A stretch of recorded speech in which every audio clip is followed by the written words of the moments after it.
दोस्तों, भोजपुरी के शेर कहे जाते हैं पावर स्टार पवन सिंह। पवन सिंह का नवरात्रि का पहला देवी गीत आज हुआ था रिलीज।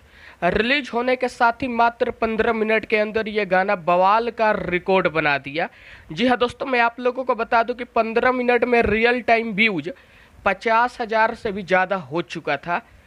5,000 से ज़्यादा लाइक हो चुका था और इस गाने को दुनिया वाले बहुत ज़्यादा पसंद कर रहे थे, क्योंकि भोजपुरी दुनिया के गीतकार के भीष्म पितामह बीने बिहारी ने इस गाने को लिखा था और सुर के बादशाह पवन सिंह ने इस गाने को गाया था। बहुत दिनों से पब्लिक इंतजार कर रही थी कि पवन सिंह जो है बीने बिहारी का लिखा हुआ गाने को गाए, और पवन सिंह ने गाने को गाया। गाने में मतलब भक्ति वाला भाव भी आपको लोगों को देखने को मिलेगा।